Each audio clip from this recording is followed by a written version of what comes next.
I'm the Director of Emerging Markets and Commercialization at Public Services Health and Safety Association. And thank you, Val, for inviting us to speak today. I hope everyone is staying healthy and safe. I am going to share with you some of the work that we've been doing in supporting researchers and providing solutions for healthcare workers.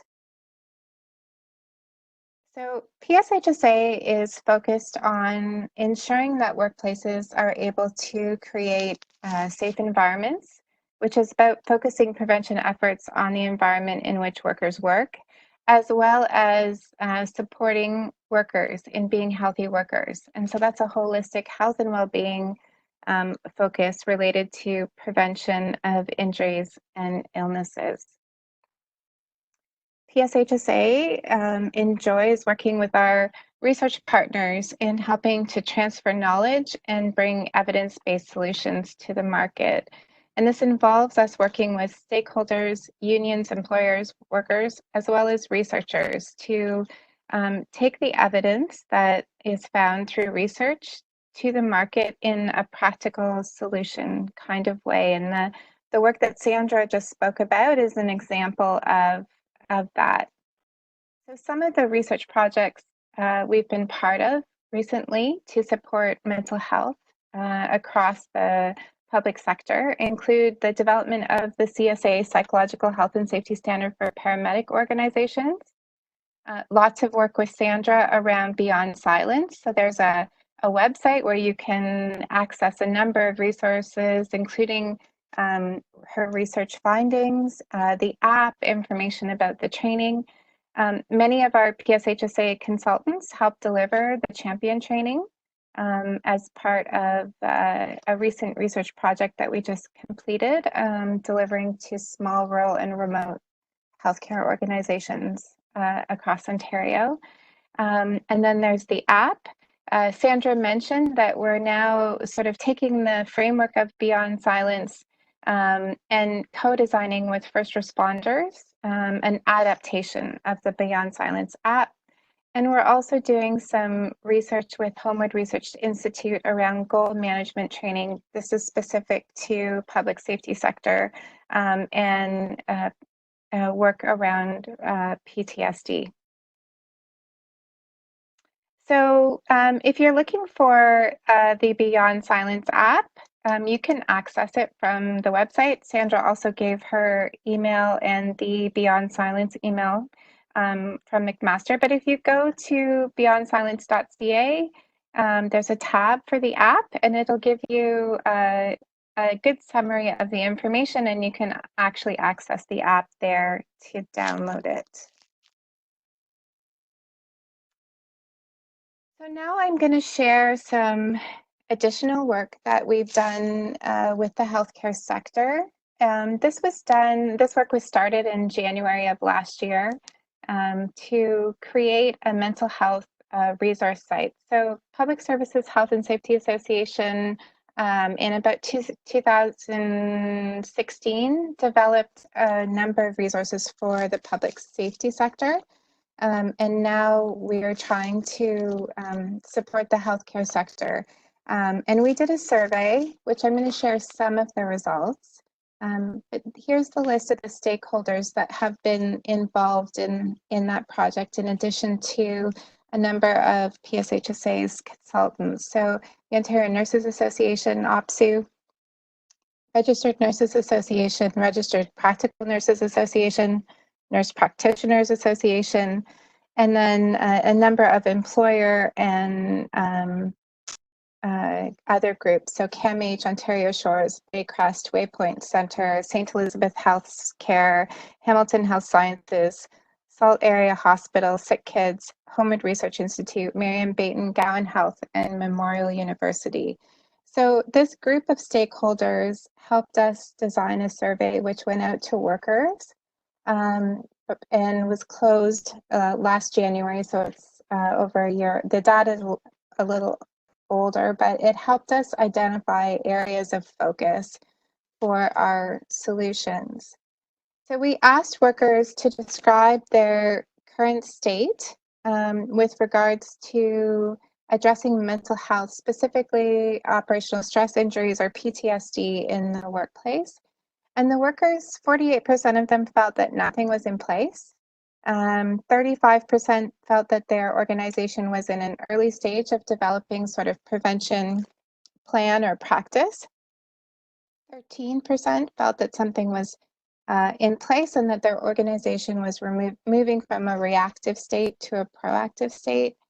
And then 2% each felt that their organization had wide systematic approach with improved practices that were demonstrated, or a strong prevention focus was already integrated into their culture and systems. There was about 90 workers that participated in this survey from Ontario.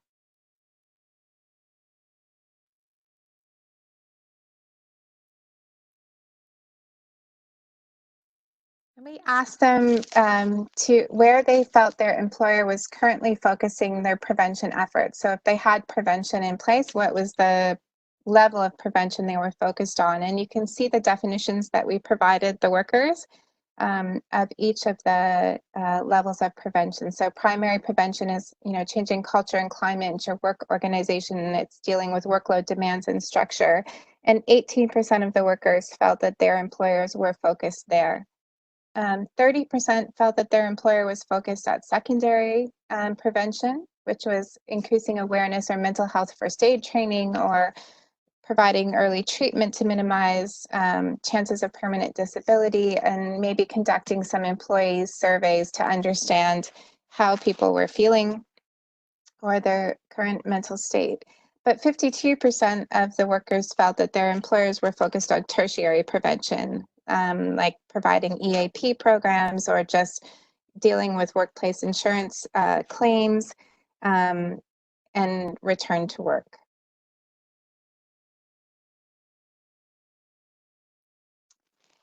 We asked the workers to tell us if they felt that their organization had taken steps to prevent exposure to injury from mental health risks. 40% said yes, they felt their organization had taken steps, but 41% said no, and 19% didn't know if any steps had been taken. We asked about the CSA psychological health and safety standard. Only 8% said that they felt their organization had implemented the CSA standard. 37% said no, and 55% didn't know if the standard had been implemented. As for current state of prevention efforts, we did ask, so the chart on the right of the screen talks about engagement of workers, the Joint Health and Safety Committee, or the union in the development of the prevention program. So just over the first chart, the first bars are showing that this had been implemented. The middle shows that it was being worked on, and the last chart shows that it had not been implemented. So there would seem to be engagement of workers, JHSC and the union, in the development of the prevention program, with just over 70% of the workers reporting that. 72% felt that management knew how to identify, prevent, and respond to mental injuries. And 52% felt their employer fosters a work environment where coworkers and supervisors are supportive of mental health concerns and are able to respond appropriately. We probed on reporting injuries and accessing supports. So 56% of the workers indicated that mechanisms were in place to report mental health hazards or injuries. 61% felt effective mechanisms were in place to support workers who may be at risk for suicide or substance abuse. 27% felt the union was involved in supporting accommodation in return to work following an absence. So was union part of the support that they were able to access? And 48% felt their manager knew how to accommodate a worker returning to work following an absence due to occupational stress or PTSD.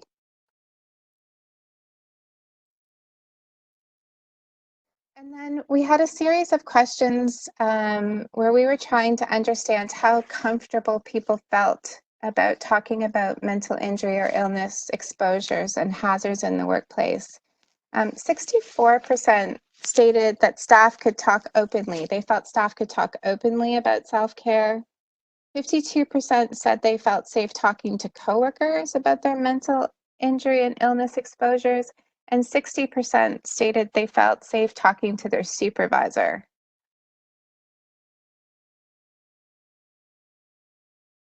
So those are just some of the information from the survey. We took that information and worked with our stakeholders to start to develop content to support both employers and supervisors and healthcare workers with sort of practical information that they could implement in their workplace. So this is a screenshot of our production site of this new resource that will be made available this month to healthcare workers. And it will walk an employer through steps that they can take to develop or implement or improve their mental health prevention programming within the healthcare environment.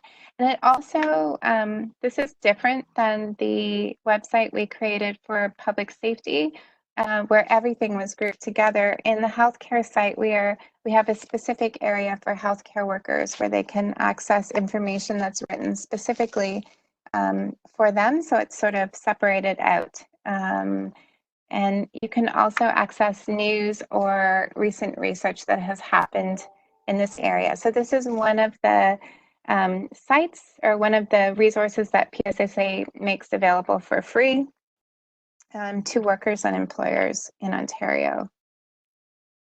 Another mental health focused site is our Healthy Workers section of our website. So like our strategy, our website is divided into safe environments, and then we have a Healthy Worker section. This is sort of like a blog where you can go and access information and tips on specific topics. So the picture in the middle is sort of the landing page. We've divided the site into three broad categories. So information focused on the workplace, information focused on your personal health and wellness and well-being, and information to support family and friends. So people can access tips and tools there to support their work-life balance. And then on the other picture, you'll see how the site is laid out. So you can go in and access one of those little squares and click the little gray button in the bottom right of that, and it'll give you some tips, and you can stop there and take those tips and utilize them, or you can continue through and download a resource that you could use if you were having a safety talk with your workers, as an example. So that's another resource that's available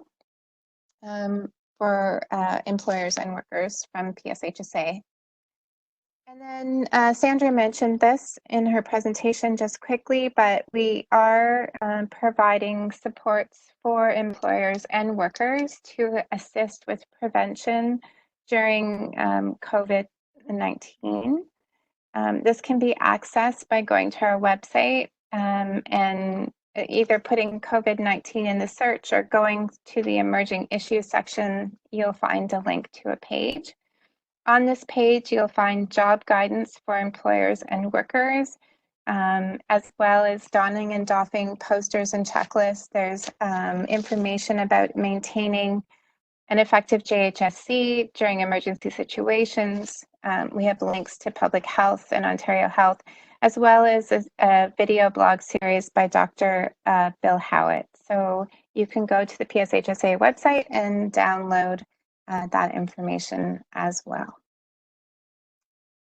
So that's my presentation. I'm happy to take questions.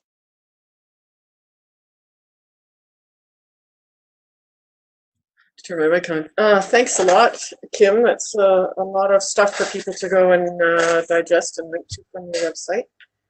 I don't see actually any questions here right now. Does anybody have any they want to put in the chat? That's the problem with a 90-minute webinar. We exhaust people by the end of it, potentially, and lots of good information and challenging, recognizing that, challenge for all of us to try and support people and healthcare workers and others at this time. So I was gonna get Tony to put back up just what's happening next week, but we have about 9 minutes right now. If anybody has any questions or comments for any of the presenters or about the issues in general, we can actually, I think, people could put up their hand and actually speak if anybody wants to, but maybe I'll just, and then we could also, some people who might want to have a dialogue could even stay online a little bit afterwards. But I will let everybody know that next week's webinar has been posted. Here's I will put this link into the chat box, but it's on our news. It's on the same URL, the Mayday URL that we had last time. We're just adding it, and this one's a bit more technical, but I think actually quite interesting because it looks at a recent eco-survey version of Guarding Minds at Work that OCAL commissioned and worked on the analysis with so John and Peter Smith from the Institute for Work and Health have been analyzing the Guarding Minds survey from a validation and reliability perspective, and then comparing that with research that was done in 2016 and then 2019 with the Copenhagen Psychosocial Questionnaire, which is the underlying series of workplace mental health questions from the Stress Assess product that OCAL has developed and offers, and why it matters. And in fact, I think it's quite insightful, even if you're not interested in these particular surveys, to understand some of the how important it is to understand that not every survey actually answers the questions you set out to ask, and some are more reliably characteristic of the information than others based on the way the questions are asked and also answered and then summarized and analyzed. So I think since there are many surveys out there, I think it's quite relevant. And then the next few weeks will be posted in the next week. This one is already on Eventbrite, so you can register today. And we do also have Dr. Catherine Lapel lined up then for May the 15th to talk about strengths and weaknesses in the use of law to protect worker mental health. And we're hoping to have another speaker as well that day. And then on the 22nd, Norma McInnes will be talking about the CS standard, but also quite interestingly, the development of the ISO 45003 psychological health and safety management system standard, because Norma's on the working group that's developing that. And then the final week, we're hoping to make survey success strategies, including the experience of one of our partners who's used Stress Assess 3 times now, and the impact it's had on their organization, and other tips on successful use of surveys. But we also hoping by the 29th to be able to do a presentation on the generic worker pandemic experience survey to see how everyone's being impacted in terms of essential workplaces, working from home, and that kind of thing. So the conversation basically will continue. So we have 5 minutes left. If anybody wants to ask any questions or say anything, you can put up your hand, and or you can probably just turn on your microphone.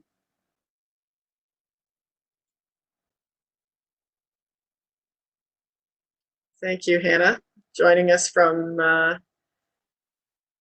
Denmark even. That's great.